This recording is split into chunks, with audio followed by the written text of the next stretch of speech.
সবচেয়ে মারাত্মক একটা জায়গা হলো এই হামিম আর অর্পিতা কি করছিল, এরা ইনস্টা লাভার্স নামে ইনস্টাগ্রামে পোস্ট করতো। আমার সঙ্গে সান্নিক আছে, সান্নিক সরাসরি আমার সঙ্গে কানেক্টেড।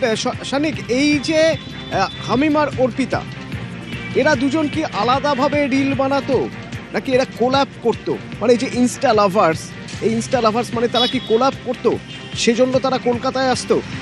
এখনো পর্যন্ত তদন্তকারীরা কি জানতে পেরেছেন? কলকাতার কোনো নির্দিষ্ট কোনো জায়গায় কি বারবার ওরা ঘোরাফেরা করেছে?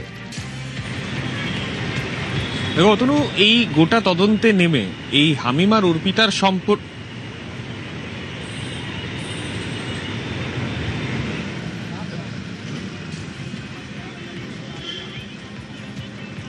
যেমনটা জানতে পেরেছিলেন যে তাদের মধ্যে যে সম্পর্ক, সেই সম্পর্ক শুরুটাই হয়েছিল সোশ্যাল মিডিয়া দিয়ে।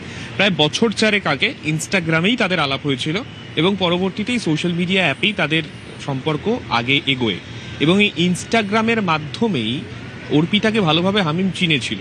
তবে অর্পিতা যে মূলত থাকতো ঝাড়খণ্ডে এবং হামিম যে হাওড়ার বাসিন্দা, এই দুজনের মধ্যে সম্পর্কটা সামাজিক মাধ্যমে শুরু হলেও পরবর্তীতে তাদের মধ্যে কিন্তু বেশ কয়েকবার দেখা সাক্ষাৎ হয়েছে, তেমনটাই কিন্তু তথ্য প্রমাণ তদন্তকারীরা পেয়েছেন। তারা যেমনটা জানাচ্ছেন যে বেশ কিছু ক্ষেত্রে কলকাতার রাস্তাঘাটে ঘুরে দুজন, একটা কাপল সাধারণভাবে ঘুরে বেড়ালে যে যে জায়গাগুলো ঘুরে বেড়ায় শহরের মাঝামাঝি, ভিক্টোরিয়া সহ আশেপাশে ময়দানের বেশ কিছু জায়গা, সেই সমস্ত জায়গাতেও তাদের আনাগোনার প্রমাণ মিলেছে বলে তদন্তকারীরা জানাচ্ছেন। পাশাপাশি ভিক্টোরিয়ার মতো জায়গা যে মুহূর্তে তাদের এই রিলের গন্তব্য হয়ে যায়, তখনই বেশ কিছু বিষয় কিন্তু স্বাভাবিকভাবেই এই ধরনের যদি কোনো অভিযুক্ত তার এই রকম কিছু রিল সামনে আসে, যে প্রশ্নটা সবার আগে আসে, যেটা জাতীয় সুরক্ষার প্রশ্ন, তাহলে ঠিক তার পাশেই আমরা জানি ভিক্টোরিয়া থেকে খুব ঢিলছোড়া দূরত্বেই হচ্ছে ফোর্ট উইলিয়াম বা এইরকম বেশ কিছু সেন্সিটিভ এস্টাবলিশমেন্ট। উঠবে যে এই যে স্পটগুলো, এই স্পটগুলো সেন্সিটিভ স্পট, তাহলে কি রেকি করা হচ্ছে? ডার্ক ওয়েবে নিয়মিত যোগাযোগ ছিল বা কানেক্টেড ছিল এই অর্পিতা হামিম এরা দুজনেই।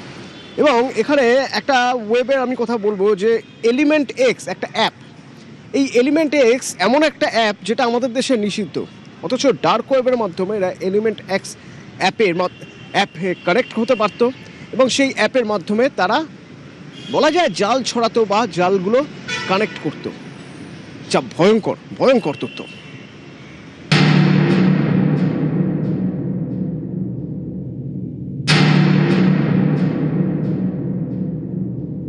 কয়েকটা হ্যান্ডেলস ছিল, তাদের মোবাইল নাম্বারসও ছিল, ওর ইনক্রিপ্টেড অ্যাপসের মাধ্যমে এর মধ্যে কিছুটা নাম্বার ইভেন আমরা দেখলাম ইউকে মেক্সিকোর সিম কার্ডসও নেওয়া হয়েছে। ওর এই পার্টিকুলার নাম্বারসের থ্রু ইনক্রিপ্টেড অ্যাপস কমিউনিকেশন হতো এদের সঙ্গে। ওর এরা মানে এরা সবসময় ক্লেম করেছে কি এরা শেহজাদ ভট্টি গ্যাংয়ের খুব ক্লোজ আছে।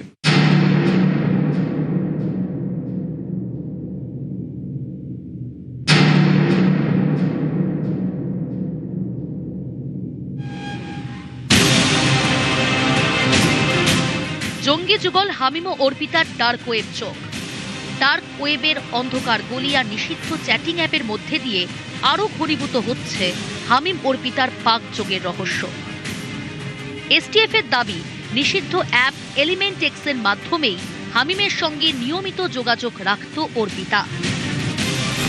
তদন্তকারীদের দাবি, সেখানেই তৈরি হচ্ছিল নাশকতার ব্লুপ্রিন্ট।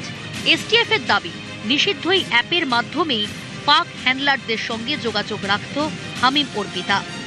অবাধ বিচরণ ছিল ডার্ক ওয়েবেও। এই সেই অ্যাপ এলিমেন্ট এক্স, এবং এই অ্যাপটি যখনই খোলা হয় দেখা যায় এরকম একটি ফার্স্টে ফ্রন্ট পেজ আসে, সেখানে যদি ম্যানুয়ালি সাইন ইন করতে হয় তখনই খুলে যাচ্ছে যে মার্টিক্স ওআরজি, অর্থাৎ এটি হলো একটি ইনক্রিপ্টেড ক্রিপ্টো কমিউনিকেশন নেটওয়ার্ক। এবং এখানে যদি কেউ সাইন ইন করতে চায়, গুগল বা অন্য সার্ভারের মতো কোনো সার্ভারের ওপর কিন্তু এই নেটওয়ার্ক বা এই মার্টিক্স ওআরজি বেস করে না, একাধিক ব্যক্তিগত সার্ভার রয়েছে।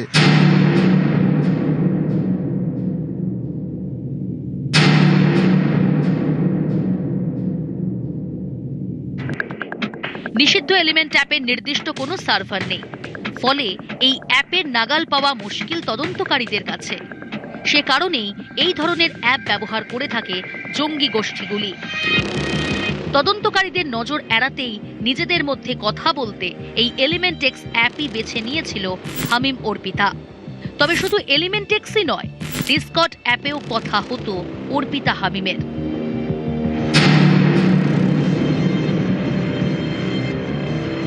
হামিম এবং অর্পিতা নিজেদের মধ্যে তাদের পরিচয় হয়েছিল ইনস্টাগ্রাম, এবং পরবর্তীতে তাদের যে যোগাযোগ, তাদের এই কনফিডেন্সিয়াল কমিউনিকেশন তারা ডিসকর্ড অ্যাপের মাধ্যমে তারা ব্যবহার করতেন, সেই ডিসকর্ড অ্যাপকে, যাতে তারা তাদের মধ্যে সেই যোগাযোগ রাখতে পারে। কিভাবে হানি ট্র্যাপ করা হবে, কিভাবে তাদের এই গোটা বিষয়টাকে এগিয়ে নিয়ে যেতে হবে, কিভাবে এই শাহজাদ ভাট্টি সহ তার অ্যাসোসিয়েটরা অস্ত্র পাঠাতে পারে, সেই সমস্ত কমিউনিকেশনের হদিশ ডিসকর্ড অ্যাপে পেয়েছেন তদন্তকারীরা। এসটিএফ সূত্রে খবর, ডিসকর্ড অ্যাপের মাধ্যমে নিয়মিত যোগাযোগ অর্পিতা হামিমের। শাহজাদ ভাট্টি গ্যাং অস্ত্র পাঠাতে রাজি, ডিসকর্ড অ্যাপেই অর্পিতাকে জানায় হামিম। তদন্তকারীদের সন্দেহ, রাজ্য কেন্দ্রের একাধিক রাজনৈতিক নেতা ভাট্টি গ্যাংয়ের সম্ভাব্য টার্গেটে ছিলেন। এই কমিউনিটি বেসড অ্যাপ, যা মূলত ভারতবর্ষে গেমিং কমিউনিটির মধ্যে ব্যবহারের বহুল প্রচলন রয়েছে, সেই অ্যাপকে এইভাবে ব্যবহার করা আদতে কতটা সুরক্ষিত, সেই বিষয়টাও তদন্তকারীরা খতিয়ে দেখছেন।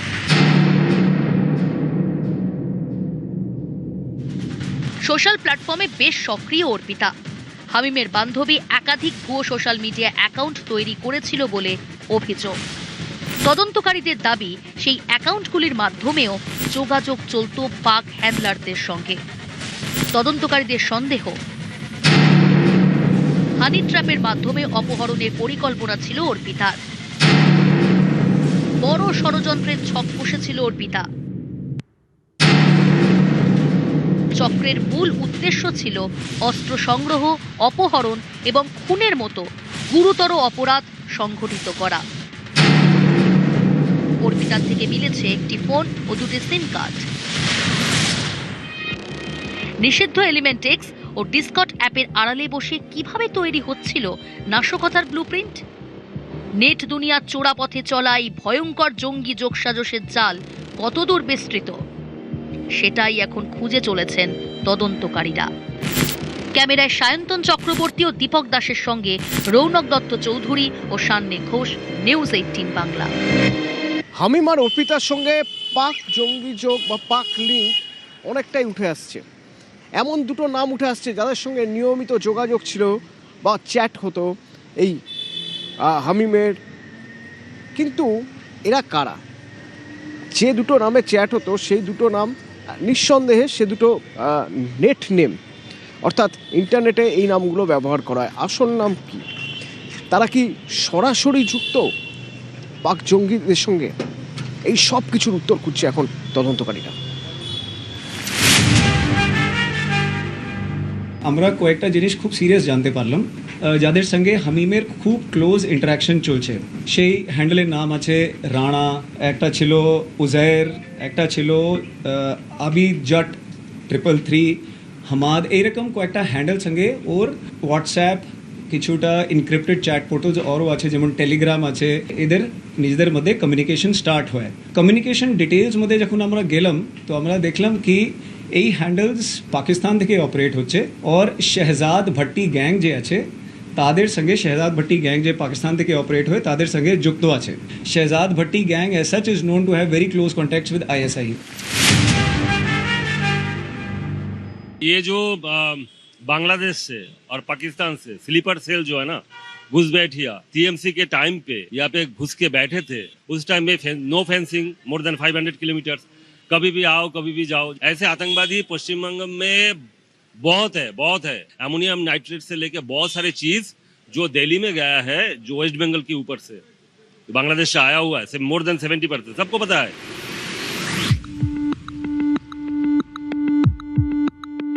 জঙ্গি যুগলের পাক লিঙ্ক, পাক হ্যান্ডলারদের সঙ্গে হামিম অর্পিতা সরাসরি যোগাযোগের কথা শনিবারই জানিয়েছিল এসটিএফ। সূত্রের খবর, হ্যান্ডলারদের সঙ্গে অর্পিতার টানা কথা হতো মূলত হানি ট্র্যাপ ফেলা নিয়েই। এছাড়াও একাধিক চ্যাটের খোঁজ পেয়েছেন তদন্তকারীরা। জানা গেছে হামিমের টার্গেট ছিল ভারতের একাধিক স্টেশন সহ জনবহুল এলাকা। সূত্রের খবর, হামিমের ফোনে উদ্ধার হয় একাধিক রুট ম্যাপ। হামিমের পাক লিঙ্ক স্পষ্ট হতেই তাকে দফায় দফায় জেরা করছেন তদন্তকারীরা। হামিমকে জেরা করে আরো বেশ কয়েকজন পাক হ্যান্ডলারের নাম পেয়েছেন তদন্তকারীরা। এছাড়াও তদন্তে গুরুত্ব পাচ্ছে হামিমের পুলিশের উর্দি জোগাড় করার কারণও। এসটিএফ সূত্রে খবর, দিল্লির যন্তর মন্তরে ধর্ণা শেষের ফলে বিপাকে পড়ে হামিম ও শাহজাদ ভাট্টি গ্যাং। পুলিশের উর্দি জোগাড়ের আগেই ধর্ণা শেষ হয়ে যায় যন্তর মন্তরে। এখন তদন্তকারীরা জানতে চান, পুলিশের পোশাকে নাশকতার নির্দেশ দিয়েছিল কে? হ্যান্ডলারদের সঙ্গে কি কথা হয়েছিল হামিম অর্পিতার? কোথায় কোথায় নাশকতার পরিকল্পনা ছিল? হামিমকে জেরা করে আরো তথ্য পেয়েছেন তদন্তকারীরা। অল্প বয়সী বেকার যুবকদের মগজ ধুলাইয়ের পরিকল্পনা ছিল হামিমের। মগজ ধুলাই করে জঙ্গি কার্যকলাপে ব্যবহারের পরিকল্পনাও ছিল হামিমের। সমাজ মাধ্যমে সক্রিয় এমন যুবকদেরই টার্গেট করা হয়েছিল। হামিমের কাজে খুশি ছিল শাহজাদ ভাট্টি গ্যাং। দুবাই যাওয়ারও অফার করা হয় হামিমকে।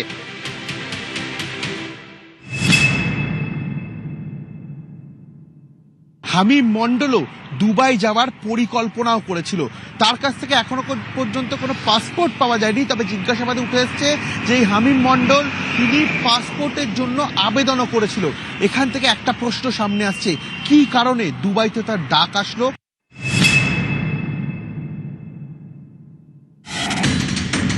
সোশ্যাল মিডিয়ার রিল এবং চ্যাটিং এর আড়ালে লুকিয়েছিল এক ভয়ঙ্কর ষড়যন্ত্র। পাকিস্তানের জঙ্গি হ্যান্ডলারদের সঙ্গে ঠিক কি কি কথা হয়েছিল হামিম ও অর্পিতার? কোন গোপন চক্রান্তের জাল বোনা হচ্ছিল নেট দুনিয়ার চোরাগলিতে? সমস্ত জট খুলতে এখন ধৃত জঙ্গিকে লাগাতার জেরা করছে এসটিএফ। নিউজ 18 বাংলা।